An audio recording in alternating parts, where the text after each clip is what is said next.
This is Al Gray of Cost Recovery Works reporting for CityStink.net and the Augusta Today Facebook group from Lincoln County, Georgia.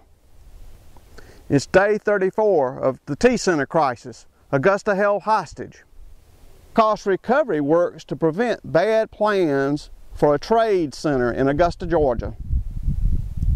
Augusta, Georgia built a $50 million new trade complex called a Tee Center and associated parking decks. In the previous segment, I was in attendance wearing a blue suit. Today I'm out here in a sugar beet patch wearing long leaf camouflage. I'm a lot more comfortable in this sugar beet patch, as you can probably tell. In late September, Augusta Riverfront LLC, the designated management partner for the City of Augusta, came to the City Commission and provided an ultimatum: approve 7 or 8 different contractual documents immediately, or otherwise face cancellation of Tee Center events. In the meeting on the 22nd, Augusta Riverfront LLC's Paul Simon and Augusta Attorney Jim Plunkett said that there were controls in the annual plan. The answer is the annual plan allows you the flexibility over the years, over the 15 years, to put in every year we could. Every year you have the opportunity. You may say in years 8 through 12, Dell was doing great, we should do a bonus. One year may not. So flexibility is in there through the annual plan.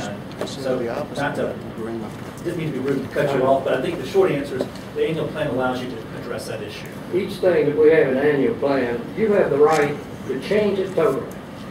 But then, you know, you're putting the burden on us. We think, here's what we're going to submit to you, that we can operate this, and this is the best way for us to operate it. But nevertheless, you can override that by saying, we want you to take out these employees. We want you to add something. We want you, whatever you want to do, you have that right under the contract. And then too, while I'm up here, I want to say that, Mr. Gray, I appreciate your comments. I have a lot of his comments are not totally accurate, because I don't think he fully understands, and he admitted that to a degree, the contracts. They're very complicated. And so you've got to get into the contracts in detail, which I'm sure he did. But some of the things he said a few minutes ago is not right. And so the contracts have been looked at by your attorney, by Fred, and all of us. And so I think you've got a good contract and a good relationship here that we've had with you for many, many years. Thank you. Commissioner Guilfoyle. First, I want to say, since the things being said where what Al was saying is not correct, I think he should have the right to come up and speak on what is not correct in the contract, so he can dispute it. But in the last segment, you saw Augusta Riverfront LLC's Paul Simon call me mistaken and wrong a number of times without a chance for rebuttal. Commissioner Guilfoyle invited the mayor to allow me to have the floor to respond to those charges, but they wouldn't do it. Well, let me tell you what's wrong with what he said. Mr. Simon and the attorney Jim Plunkett said that Augusta had the opportunity to manage its costs through the annual plan. That Augusta could change anything it wants. But other places in that contract, it says that Mr. Simon's LLC has unlimited power over these matters. Here are some contract excerpts showing just how aggressive the contract language is against Augusta. The first is appointment of the manager, powers and duties. The second is the employment section. The third deals with the annual plan, and the fourth sets the contractor demanded standard above everything.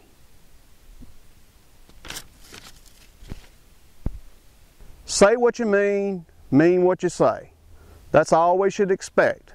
Let's talk for a moment about what's wrong with this contract and this plan. The contract allows the manager to set the price and the cost without limitation and interference by Augusta. That's a huge problem. And then if you take a look at this plan, it's got 3 major problems. One is its negative confirmation. The plan is optional, says right there in the contract, and it provides for an automatic 15% cost overrun. When I say there's negative confirmation, get this. The management company submits the plan and budget. Augusta only has 30 days to review it and get back to them on whether it's accepted or rejected. What's worse than this is that any time without limit during the year, the management company can come back to Augusta with the same sort of changes and increases, and it would still have the 30-day limitation for Augusta to get back with them on approval or rejection. A very aggressive contractor armed with a contract like this can pick their timing carefully, submit a plan when the city administrator is on vacation or otherwise occupied, or it can be submitted over a holiday, like, can you imagine, between Christmas and New Year's? Nobody would look at the thing, and it would automatically get approved under the terms of this deal. Let's explain deemed approved a little bit. Deemed approved is in the contract, and at any point in which Augusta fails to act, then the budget and plan are deemed approved and are set in stone.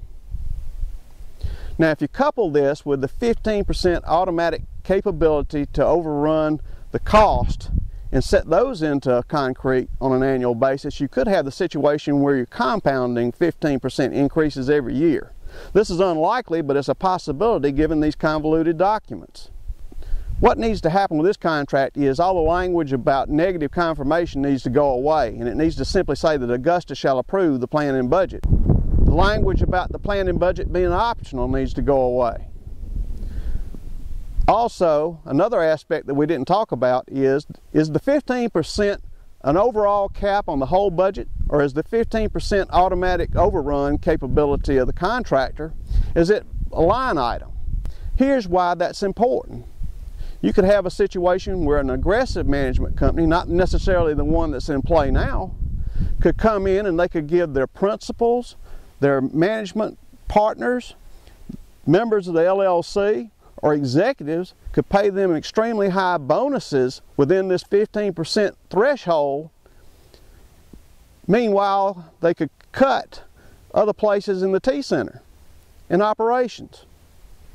Mr. Simon, if you're serious about what you said about Augusta and being able to really approve this plan, take out the language about the plan being optional. Take out the language that gives your management company unlimited authority to set cost and assign people to this contract.